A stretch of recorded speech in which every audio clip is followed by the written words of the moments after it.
Mayong Oddo, gikan sa Solar News Channel Manila. Ako si Menchu Antigua Makapagal.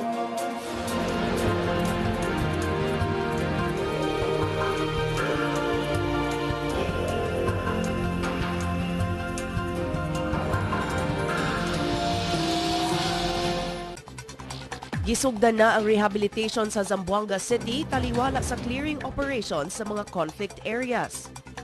Buot ng mamalik gikan Cebu City ang mga evacuees sa Zamboanga City human nasayrang nag-normalize na ang syudad. Posibleng mubalik na sa karaang format ang NBA Finals. Og ilusad na sa Davao City ang 11 Davao Yilyig Film Festival. Nagsugod na ang rehabilitation sa Zamboanga City. Kini taliwala sa nagpadayong clearing operation sa Armadong Kusog sa mga conflict areas sa syudad. Atong sayro ng detalye pinaagi ni Liza Hoxon. Liza?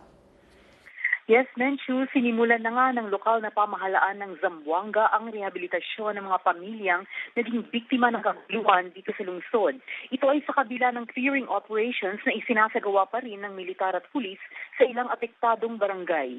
Kahapon ay nag-meeting na nga ang mga lokal na opisyal na pinamumunuan ni City Planning Officer Rodrigo Sicat upang pag-usapan ang panandalian at permanenteng relokasyon ng mahigit 20,000 pamilyang apektado. Kaninang umaga, sa gawa ng inspeksyon si Sikat upang bisitahin ang ilang iminangkahing relocation sites sa mga barangay ng Tulungatong at Mercedes. Nakatakda din ang inaugurasyon ng resettlement site para sa mga badyaw sa barangay Taluksangay sa Sabado. Nagpahayag ng interes ang ilang non-government organizations tulad ng Gawad Kalinga at Habitat for Humanity upang tumulong sa aspeto ng konstruksyon. Samantala, naging maingat din ang Rehabilitation Committee sa ginagawang plano ng relokasyon upang hindi masakta ng ilang pamilyang nagpahayag ng kanilang kalungkutan at pagtutol sa ginagawang relokasyon ng gobyerno. Menchu? Daghang salamat, Liza Hoxon, reporting gikan Zamboanga City. Pirmahan na ni Presidente Aquino ang balaod noon nga postpone sa sangguniang kabataan elections nga gitakda unta karong bulana. Mato ni Presidential Spokesperson Edwin Lasierda, uyon si Presidente Aquino nga himuong urgent ang balaod noon pag-postpone sa SK elections. Apan sigo ni Lasierda, nakit-an sa Presidente nga kinahanglang tun-an ang sistema sa SK taliwala sa mga awhag sa kabag-uhan sa sistema. Gipagawas na sa Malacañang ang listahan sa mga holidays alang sa tuig 2014. Ubos sa Proclamation No. 655, napulo kaadlaw ang giilang regular holidays. Lakip ang bagong tuig, araw ng kagitingan, Huwebes o Biyernes Santo, Labor Day, Independence Day, National Heroes Day, Bonifacio Day, Pasko o Rizal Day. 7 kaadlaw ang gideklarang special non-working days. Lakip ang Chinese New Year, Sabado de Gloria, Ninoy Aquino Day, Todos los Santos, December 24, 26 ug 31.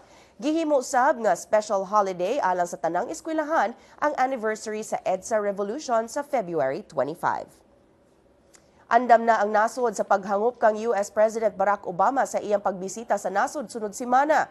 Mato ni Presidential Spokesperson Edwin Lasierda, gipahamtang na ang hugot nga seguridad sa mga lokal nga otoridad sa advance party ni Obama ug sa US Embassy. Moabot si Obama sa Oktubre 11 ug mubiya pagkaugma. Hisgutan nila ni Obama o ni Presidente Aquino ang mga issue sa ekonomiya o seguridad.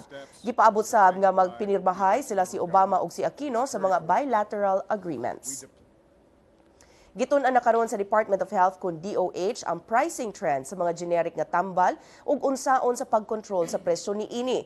Kini humanakit-an sa DOH nga nagkadaghan na ang mga butika sa generic nga gibuksan sa tibuok nasod. Matod sa DOH, nasuta sa mga consumers nga mas barato ang mga generic itandi sa mga branded nga mga tambal. Human napalabang ang Generics Act ni adtong 1988. Ubos sa Generics Act, kinahanglan mo reseta ang mga doktor o mga tambal gamit ang generic name inay ang brand niini. Kumbaga, kung you compare the generic drugs as the basic drugs, and then naging brand lang yan because dinagdagan ng kulay, dinagdagan ng ibang content na wala naman relasyon doon sa efficacy ng gamot na yon. Sa among pagbalik, buot ng manguli sa Zamboanga City ang mga residente nga namakwit ngadto sa Sugbo. Ang detalye sa pagbalik sa Solar News Cebuano.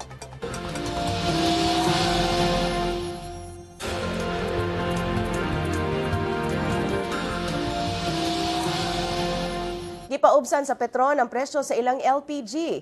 May ubos ang presyo sa mga produkto sa cooking gas og 1 peso og 25 centavos matag kilo ug ang auto LPG ngadto sa 78 centavos matag litro. Gipasabot sa Petron nga kini tungod sa paglihok sa international contract prices karong bulana. Sa Baguio City, gipili na ang tulo ka outstanding Barangay Peace and Order Council sa Cordillera nga maoy representative sa rehiyon alang sa National Search. Gipasidunggan ang tulo ka barangay atol sa pagsira sa Crime Prevention Week celebration ni adtong weekend.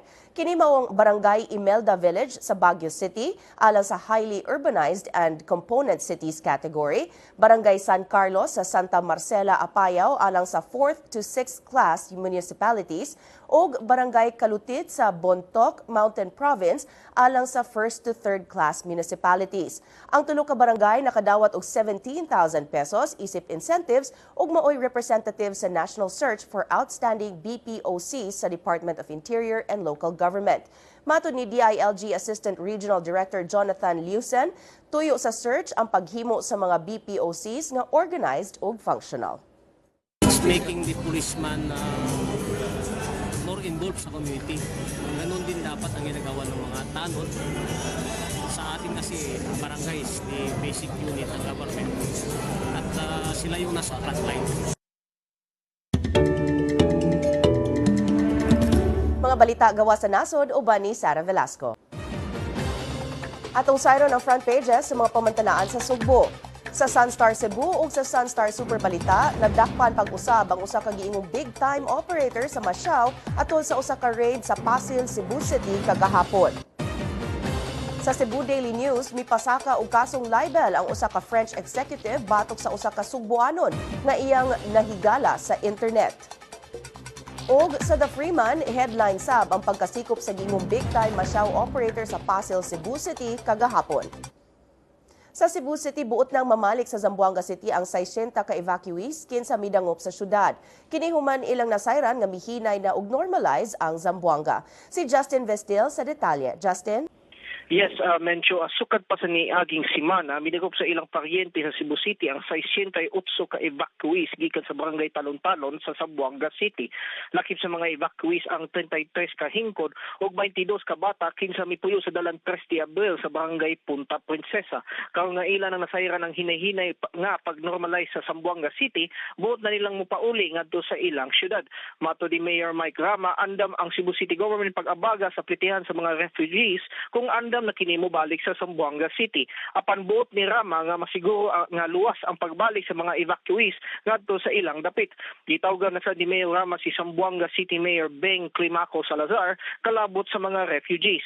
Sa pagkakaroon ang Cebu City government mihatag og pagkaon og temporary shelter sa mga refugees.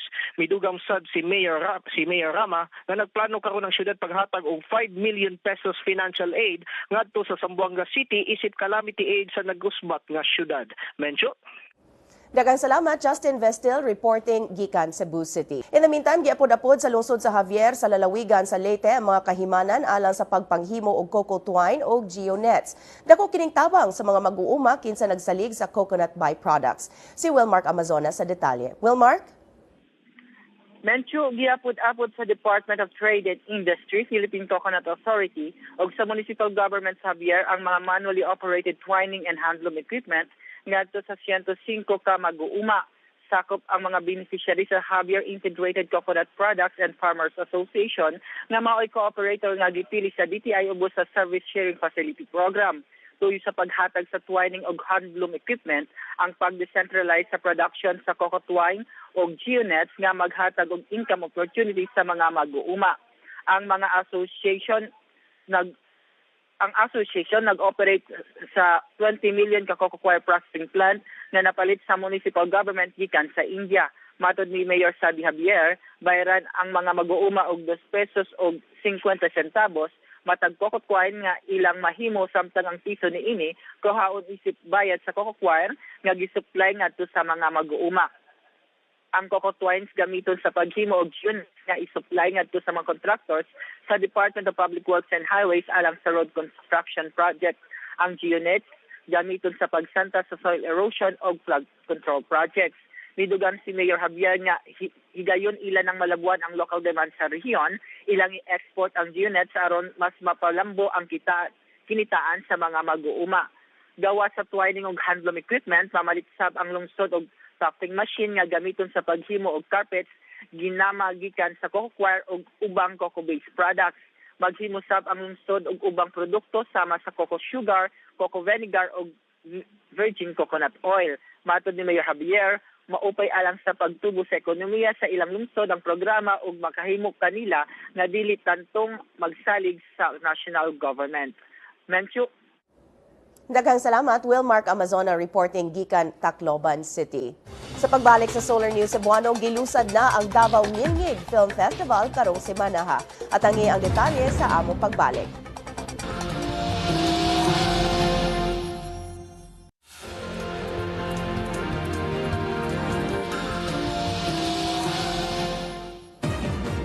Aniya na ang front pages sa mga pamantalaan sa Mindanao.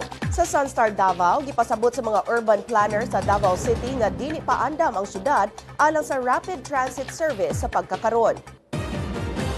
Sa Bandera Mindanao, gibutyag sa kapulisan nga dili iya ni Javier Malik ang lawas diin nakit-an ang iyang ID. Sa Mindanao Daily, Northern Mindanao, patay ang usa ka sundalo human sa engkwentro tali sa usa ka pulis sa Opol, Misamis Oriental.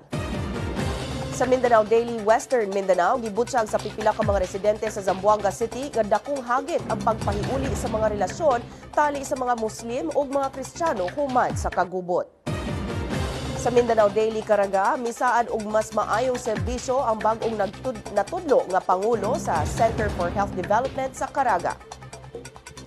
Og sa Mindanao Daily Davao, gibutyag sa mga negosyante sa Davao City nga mihinay ang ilang mga halin tungod sa mga bomb threats sa syudad.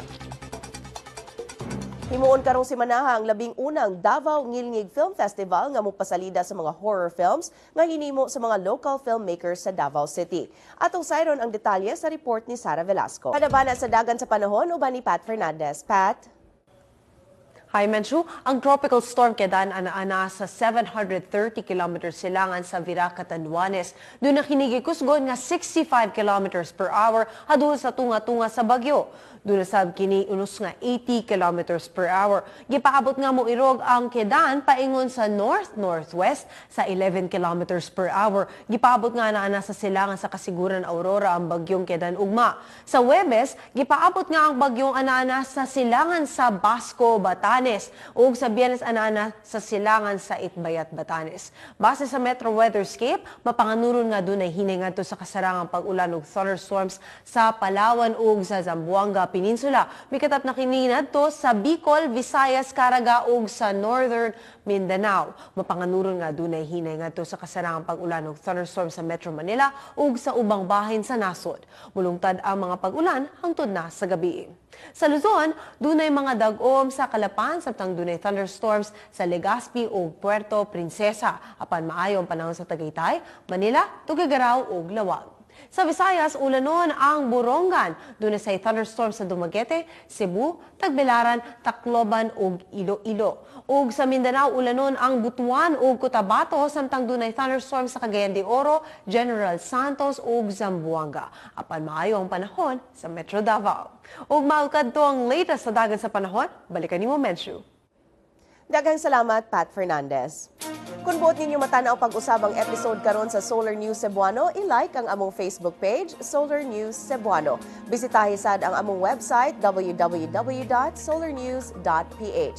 Ug alang sa inyong mga sugyot ug komentaryo, mahimo sab ninyo kining i-email sa solarnewscebuano@solartv.ph. Ug mao kadto ang Solar News Cebuano, hangtod ug mapuhon, ako si Menchu Antigua Macapagal. Daghang salamat ug maayong hapon.